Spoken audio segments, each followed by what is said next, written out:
Today on the Voices of Legacy, we are honored, very much honored, to welcome a local legend. I know she might not call herself that, but I'll call her that for her. Today, Miss Christina Rodriguez, the Executive Director of Mom's House, a visionary leader, an expert fundraiser, we'll probably talk about that too, dedicated to more than 18 years of empowering single parents and breaking generational curses of poverty. Under her leadership, Mom's House has become a beacon of hope and transformation, raising nearly $10 million. And that's not lottery money, folks. Achieving a gold star rating in Early Learning Center, and recently leading a $12.1 million collaboration expansion. I am so honored and, excited to have a conversation with someone that I respect. And we've been in the company previously at a particular fundraiser. Miss Christina Rodriguez, how are you? I'm doing good. Thank you so much.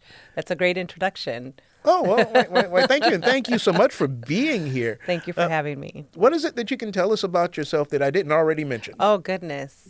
Well, one of my favorite things to tell people is that I love to karaoke, but I can't sing at all. In my family, we have a lot of musicians and a lot of people with wonderful voices. And I am not that one. I get to speak at all of our family functions, and they do the singing and the music. I was going to ask my producer if we had some music for you real quick. No, I love it, and I do it often, and people around me cringe. But my family, if I say I'm going to start singing, they'll be like, "Oh, no, don't encourage it." If you have fun.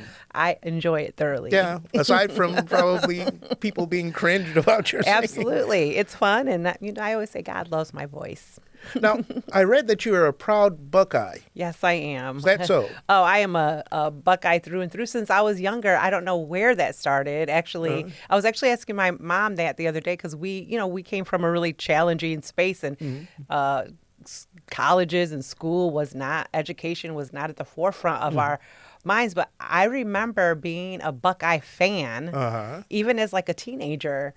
And I think I just jumped on a bandwagon, and then I ended up going to school there and met so many amazing people and started my education journey at a very young age, very bright-eyed and bushy-tailed when I went down there to Columbus. And made a lot of really wrong turns, is what I call it. Oh, boy. I was unprepared for that space of my life. But So you actually went. Oh, yes. You're not I went. just a fan. Oh, I'm a fan, and I went to school there for several you're an years. I alumnus. didn't finish my degree there, but I ended up finishing at a smaller online school. Oh, that's awesome. Yeah. So, but it really speaks to, the support needed to be able to move in the direction of finishing your education and coming from poverty and at-risk environments. Well, speaking to that, is that one of the initiatives with Mom's House? Absolutely. So, I'm super passionate about helping our community to give them a hand up and not a hand out. I think it's important. Everybody talks about teaching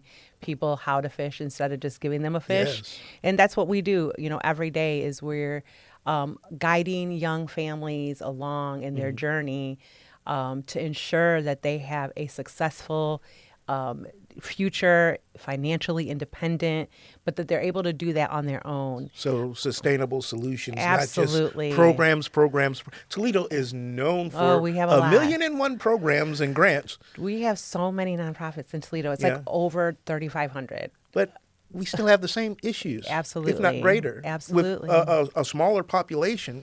Yeah. One of the things I'm super proud of is the two-generation approach that we take. You have a young lady who has come from cycles of, whether it's pregnancy, early pregnancy, or it's poverty or at-risk environments. And then not only she chooses to make this decision, she now has a child. Now it's time to now we have to help the child too. Yes. I was that kid. My mom was a teen mom. My dad was a gangbanger on the west side of Chicago. Oh, wow. Like statistically, I shouldn't even be sitting here, in front of yeah. you today.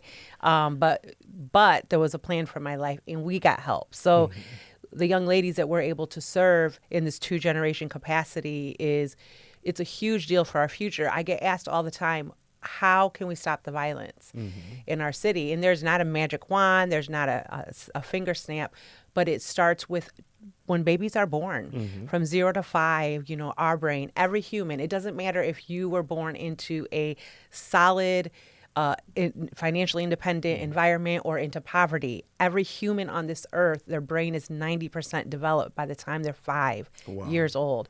90%. So you got to catch them young. Absolutely. And so if we're helping them at a young age to learn all the areas of their development and ensuring that they're meeting those milestones, all we're doing is producing a future for our community.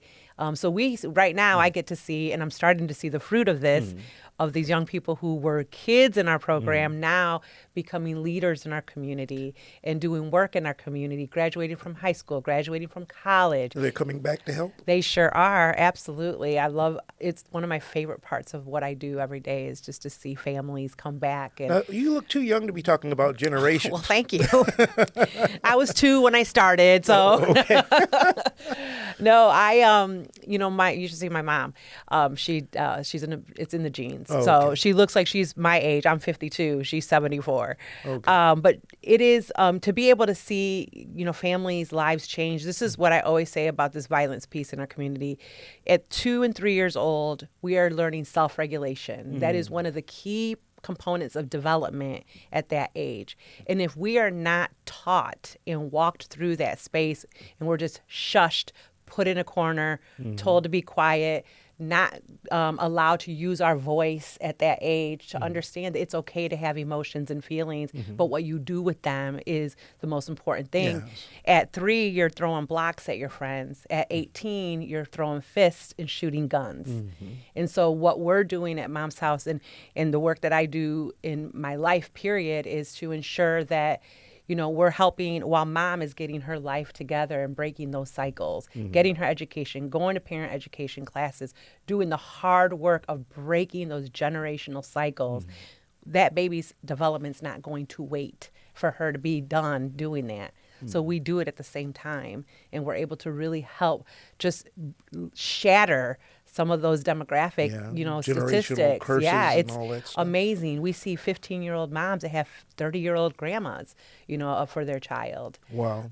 But we're able to break those cycles. They're the first ones to stand up and say, enough. I'm drawing a line in the sand. Well, since we're starting there, what have been some of the challenges that you've ran into since you've been doing this? The demographic of families that we have served over the years and what I've seen is, our community has changed, and they're coming. It used to be, a mom made a decision and she's here now with a child and life changed, which it does for everyone when you have a child. Oh, yes. Here, and she comes to the program, she just needs help getting through school. And now from that part, we're seeing moms that come with a whole luggage of issues and bringing their family issues. And so, they always say, like, to stabilize, for a child to learn, they have to have a full stomach. They have to have a good night's sleep. And so even with our clients, we're like, we have to be able to help them stabilize in every area of their life. So this one area can be which is their education, getting and finishing school, and their parenting, and those developmental spaces. We have to be able to help them in those spaces, and it's the whole family now. It's not just that mom coming in. So when you say the whole family, is that also addressing the father? Yeah, absolutely. One of the things when I started on this journey was I was like, Where's Dad? Where's the dads? Yeah. Like, why aren't we helping the dads? We had maybe 1 or 2 involved, at that time. And I said, well, they're not involved because we're not creating an environment to make them feel important enough. Dads are an oh, by the way. Yeah. And I don't believe in that at all. I believe that father is a critical part of a child's life. Yeah. So we started a program because of a young man actually who came to me, and he just kept showing up for his daughter. And he came to me, he said, what can I do? I was told that, I'm a deadbeat. And I was told that I don't know what I'm doing. He was like, and I don't. My dad was in prison when I was 2 years old. I've never had a relationship with a father. I have no idea what to do, Miss Christina. And I said, well, we're going to help you with that. And we started a dad's program, Andre and Eric. I'll never forget these two. And to this day, to today, this was 14 years ago. But to this day, they are still part of my life. I'm part of their life. And I am proud to see them. When they have successes, they call us and they say, guess what I did? And, fast forward, Andre, the one with his father in prison, I used to tell him, what you are your child's hero. You are your child's mentor, father, comforter, hero, and you're his coach. And one day you're going to really understand and walk in the fullness of that, and we're going to help you get there. Wow. He showed up at an event years later that we always invite our alumni to, and he was yelling from across the parking lot, Miss Christina! He was never the quiet type. And all he did, and I knew exactly what this meant, he turned around and he pointed at the back of his shirt, and it said, Coach. And his son was standing next to him in a football uniform. Wow. And he said, I'm coaching my son's team. And his son is thriving. He's this huge kid. Oh, my gosh. He was bigger than me when he was like 7. It's not saying much, I'm short. But in that moment, I was like, that's it right there. And then he said, and I've been at my job for 5 years. Wow. That was one of the areas he was very inconsistent in working. But to see him succeeding, now his son looks at his dad. I was just watching them, and he just looks at his dad, and he admires his dad. And that cycle has been broken in their family now. And they don't have to be together, the parents, is the thing. And that's one of the challenges we see often. Oh, yes. Is the drama that ensues between, the parents. And we do co-parenting counseling in ensuring, we always say, you may not be relevant to each other anymore, but you are both extremely relevant to that child. So let's learn how to communicate. Yeah. And I believe that baby daddy, at least to me, is almost a curse word. Absolutely. Being a father and remembering the benefits of that, or knowing that, or being taught what you're talking about, the benefits of being a true father is so important. And it's apropos for a lot of stuff that we see in the community, the violence and whatnot. Absolutely. More often than not, there's no father in the home, and the father's been discounted for his importance in the rearing of that child. Yeah, there's so much data, so much that shows the importance of having a dad. I mean, I can speak to that because my dad wasn't, he was in and out of my life too. Wow. And so I understand it. The trauma. And a lot of people are like, well, if he was just not there, but the trauma of having the emptiness and that void, any child, if a parent's not involved, and they chose not to be involved, that's rejection. It is. And you carry that for your entire life. And I carried that my whole life. I reconciled with my father before he passed away because he was very ill. And, I always used to joke with him, gangs don't have 401k plans or retirement plans, and they don't have really good health insurance plans. Not at all. And so at the end of his life, I was able to have some healing conversations with him. And I use that now when I talk to young men. And actually I go into prisons and I've talked to men because my dad was in and out of prison too. And I always tell them, your daughter needs to hear from you, even if you're behind these doors, even if you're behind walls. And it's pretty impactful to see how they respond. They'll be like, they're ashamed. But I'm like, if I am your daughter, and I would have done anything to get a letter from my dad in the mail. Yes. Wow.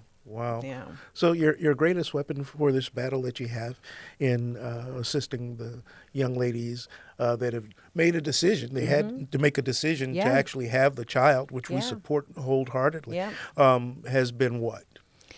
I would say my greatest weapon has been my faith. Absolutely. I think that what I communicate even to our clients is that, and my team often is, my faith is my anchor. And, I never push my faith on people. I tell people, find your own anchor. And I can help you with that. I'll say I've actually noticed that with initiatives that you've had, and even in your public speaking. Absolutely. And I really enjoy that fact because it's prevalent, it's there. Yeah. But the message is what you're talking about, and it's it's applying those principles to the people and letting them see the benefits, kind of like what we're talking about. Yeah, well, I mean, and I know for me, I grew up in church. I grew up with almost faith, forced into me. Yeah. And very, very charismatic Pentecostal, Mexican Pentecostal. So think about all that. But I didn't understand it. Evangelist I knew Christina. how to feel it, but I didn't understand it, and I didn't get teaching. Yes. And so for me, I always say, we are the hands of God. And like for me, I'm not going to thump anybody over the head with a Bible. It didn't work. Because that does not work. No. But if I show them, they're going to eventually figure out, how did you get there? They ask me, how did you get there? That's what you want. And then I say, this is how I got here, and then I'm able to share my faith. And that's how with them. you raise 12 million and 10 Absolutely. million and all. Absolutely. There's strategy with all of it. Oh, my goodness. I always tell I was told growing up, they would tell me, you're so much like your dad. Growing up, hearing that, all I heard was negative things about my dad. My dad was a leader. He was a kingpin for the Latin Kings. Like that's a really big deal in the west side of Chicago. Yeah, it is. So like he was a leader, and I didn't understand that. And so when people spoke that into my life, I used to feel so horrible. But what I didn't know, and one day it just took God to speak to my heart. I heard somebody say leadership is influence, and you get to choose how you're going to influence people's lives. And he's a leader. My dad was a great leader. Yeah. He just chose to influence people's lives. Yeah, the wrong way. The only way that he knew how, and he was raised by the gang. He was 13 when he left his home, and the streets raised him. Wow. But I got to lead him to God. I got to help him with his peace and his forgiveness. And but my faith is my anchor. And I tell them all the time, when the storms come, I'm not going nowhere, because that's my anchor. Because if it was up to me, we would have a whole different conversation. I'm a hustler, babe. Oh, Lord.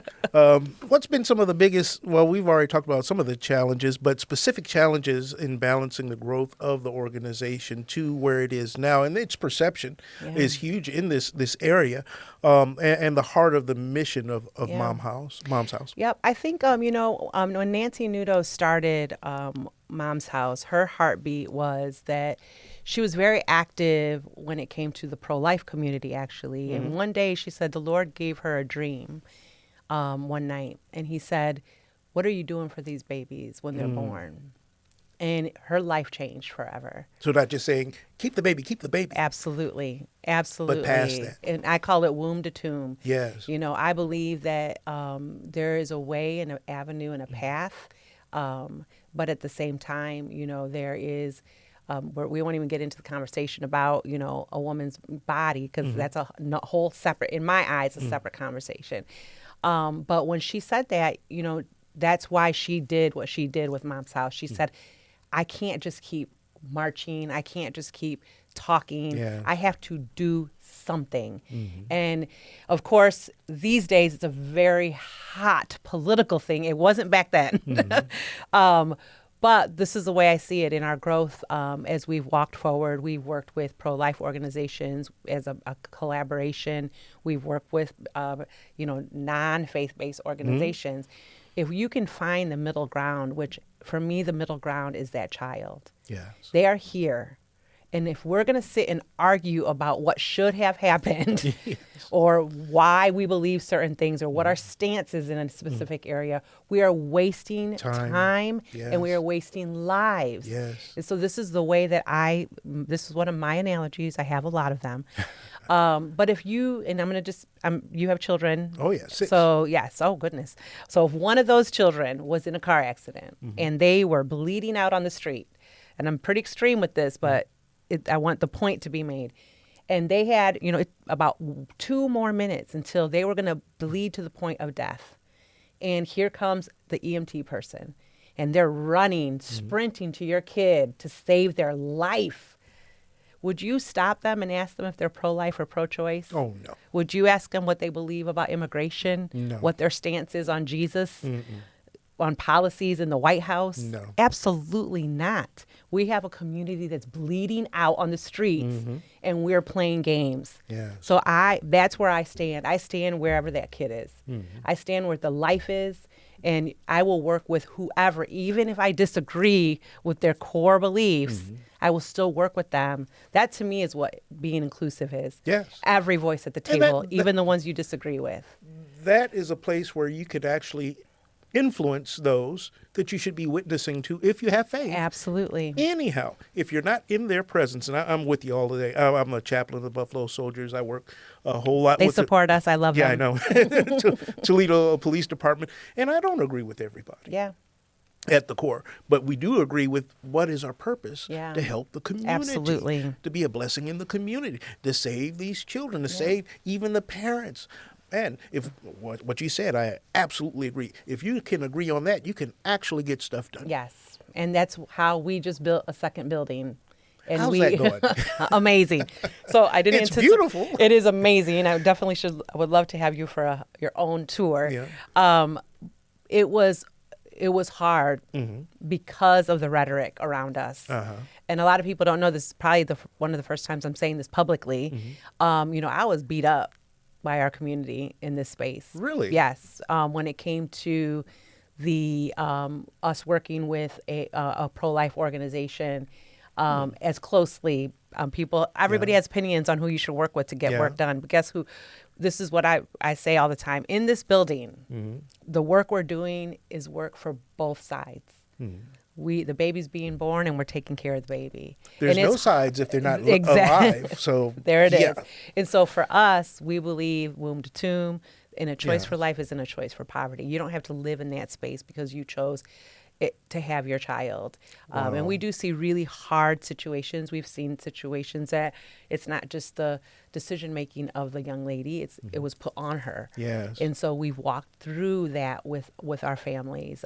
Also, we provide parenting classes, tutoring, counseling, mentoring, all of that, because we have to get them through those hard parts. So I would definitely say, one, my faith has been my anchor, and two, walking through this project was definitely challenging, but it was the best decision I ever made. And as we transition, because this is our first semester of school, so like we're transitioning, a little bit of a undertaking. I think, not that I bit off more than I could chew, but like I didn't realize how much transition, it's a different type of transition, but we're doing it, and we're doing it well, and lives are being impacted and changed. I think you've kind of explained the next question in regards to the statement of heart's work. Yeah. You mentioned your heart's work.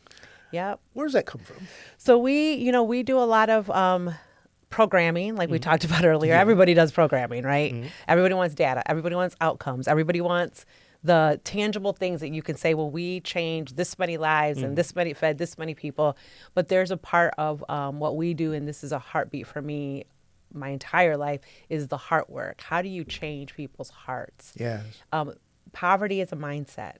It's not a money thing. And how do we help to shift that in their mind? And you almost have to kind of strip them of what they know to rebuild them. And so we get into their hearts and we start to help them pull down those strongholds, those things that have been attached to their heart their whole life that's normal in their family. And it's amazing to see things that are normal. And when you're free from them, you're like, that is not normal, and so we're able to help the young ladies right there. We call it the heart work, and to really dive into their hearts and help them change. I heard, and I don't know how true this is, that there've been some really young ladies. Yeah. I don't know if you're privy to even say how Yeah, young. absolutely. Yeah.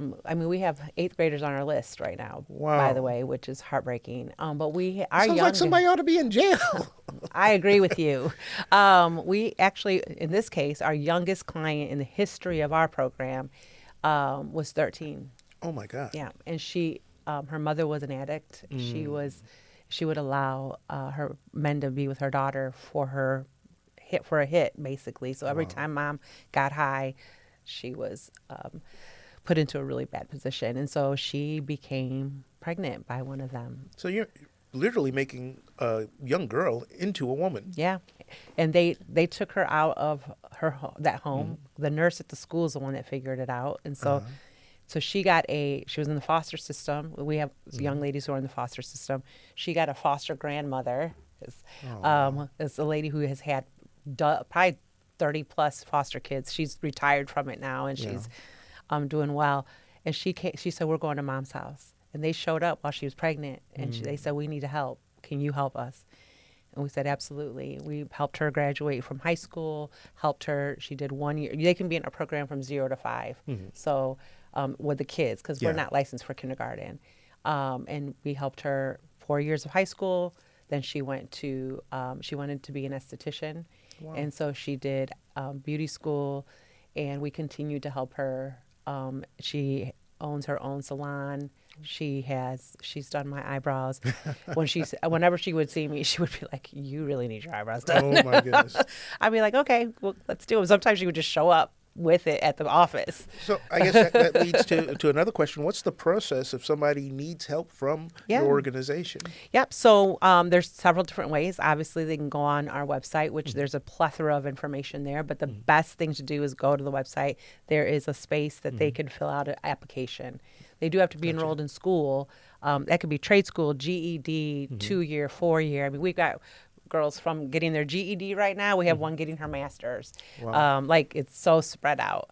And so it's just a matter, or give us a call, depending on what the openings we have. We do have some openings right now, which is a miracle. Wow. But it's because we just opened our second location. gotcha. So, and there's certain spots that are open. So are the locations near each other or no? Yep. So one of them is on Franklin Avenue down by St. V's Hospital.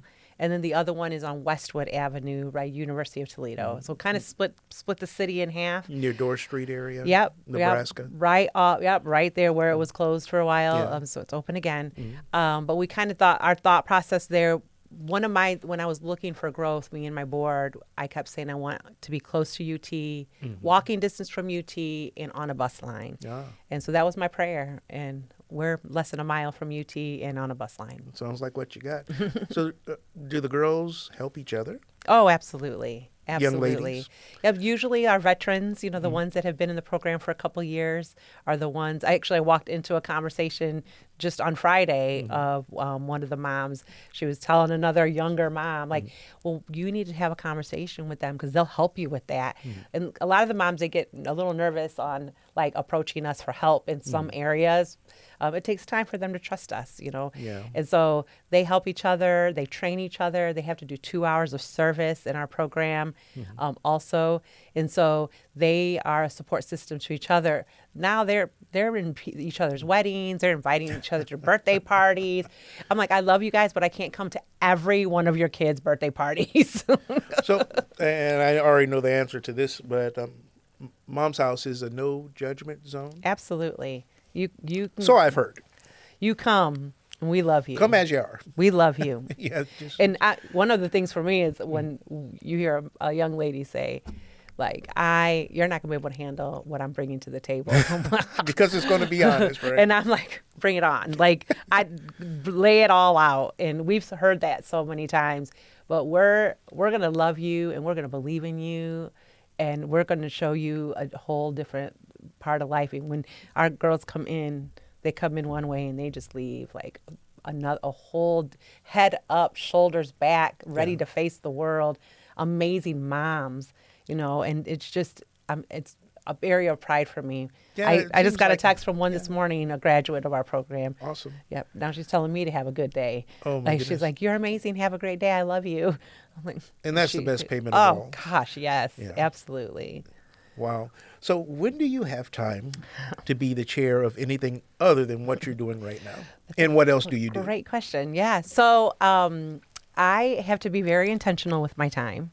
So that's one of the things that I've learned, and my business mentors have kind of helped me with, because I used to say yes to everything, and then I realized I cannot do that anymore. So I'm very specific and focused on where my life is going and my personal my desires and my passions. And so I make time for what's important to me. So I'm the co-chair for the Lucas County Mental Health and Recovery Services Board.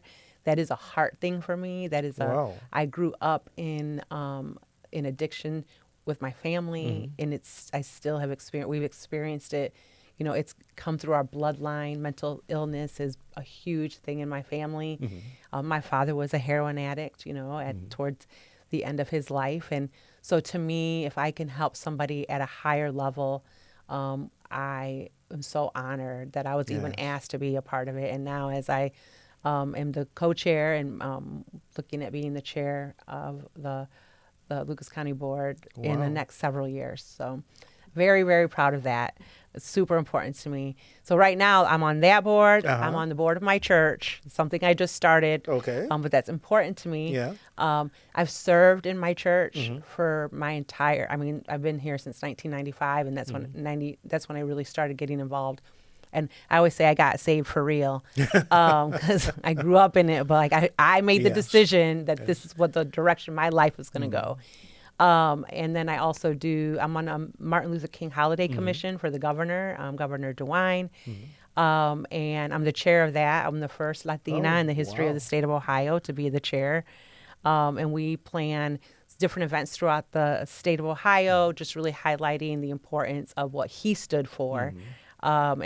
It's definitely something I love. Coming to the end of my term with that. And I also am part of La Prensa, which is a local newspaper for Latinos. Yeah. I'm on the board for that. And just really kind of my culture is really important to me. And the people where I came from is important to me. So Mexican on both sides? I'm Mexican and Puerto Rican. And actually I did Ancestry. See. So I've always said I'm Mexican because it's just easier. Because unfortunately, we live in a world that people don't really understand. I'm like, did you take a geography class? Because Puerto Rico's like an island over here and Mexico's over here. But people just see us like they think we're all the same. Yeah. So, but I did my ancestry. I'm actually more Spaniard than any of those. Oh, really? From Spain? Yes. My grandpa on my mom's side, I found out. So you're going to have to start using ustedes. Yes. Well, and they're so proper with their Spanish. Yes, they are. I speak Tex-Mex. Like Spanglish is what we call it. Yeah, so you're going to hear English come out of my Spanish often. But I can understand Spanish more than I can communicate passionately. Like doing a podcast in Spanish, that would be hard because my passion wouldn't come through because I'd be so focused on making sure I was saying the right words. And you have to practice too. I practice with my mom. But yeah, no, I'm some Spaniard, some African, Puerto Rican, Mexican, and then 1% from Wales. Wow. I know this is funny. I love doing accents. So when I found that out, my family always makes fun of me. Your London? And I'll be like, see, now you guys know why my accent was so beautiful my whole life. They're just like, oh, be quiet. Oh, that's funny. Your family does not. They don't care how popular you are. They don't care how much you do in the community. They just tell you exactly how it is. Yes. They bring you right down back to earth. Believe me. My mother made us read the thesaurus and the dictionary and the Bible. And I wasn't even a teenager. Oh, Lord. Who reads a thesaurus? Right. For what? Now that's a lot. So you're really involved and in touch with the community at large as best you can be. And with Mom's House, I guess you have to have the heartbeat of the community. Absolutely. I mean, we see all parts of our community, in what we do. I'm on the Violence Reduction Council now, which I love that. Wow. By the way, I went to my first meeting. I love it because it's the back end of it. And right now in my life, I'm into the prevention end, the 0 to 5 space. How can we prevent what's going to happen in 18 years? I want my legacy to continue to live, that the kids we're helping now, I'm going to be retired by the time they're leading, but I want to be able to see that, and so I want to lay that groundwork because it just doesn't happen overnight. And, it doesn't. And I'm seeing results of that, but you plant the seeds and absolutely, we're maybe you see planters, the growth. Maybe you don't, but you keep planting. Yes. So that leads to, because you said the word, yes, and this is your final question. What do you think your legacy is, and what would you like for it to be? Yeah. So I would say that I would want my legacy to be a change maker, a cycle breaker, and not just for myself, but leading people into those spaces. And one of the things that I talk about all the time is that you're here on purpose for a purpose. It's not a mistake. Yes. And if we can get people, if my legacy is helping people find their purpose, yes, I've done my job. I can go hang out with Jesus. Wow. So that's what you would like for it to be. What do you think it is so far?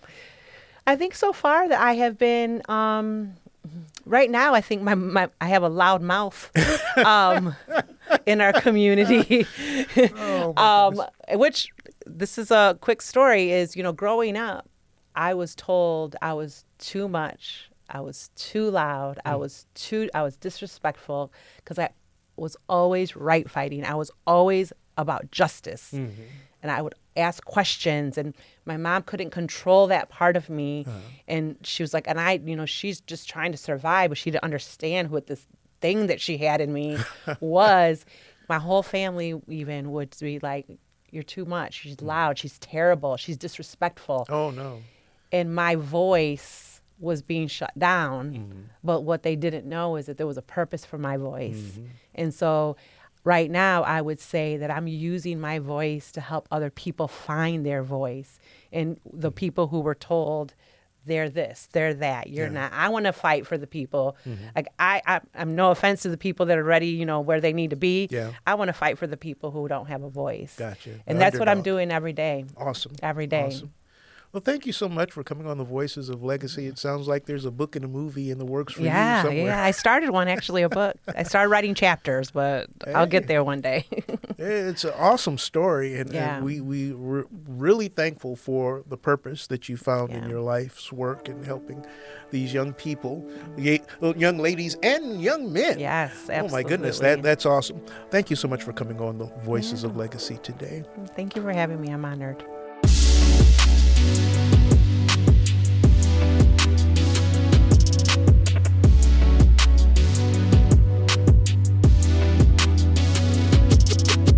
Thank you for listening to the Voices of Legacy. This is your friend, Pastor Carl Mitchell III, your host of this program. We want you to go to wgte.org/legacy to like, share, subscribe, and hear all of our past podcasts and our future podcasts. Be a friend and join with us in the Voices of Legacy, where you're writing your own legacy every day that you live. Have a blessed day.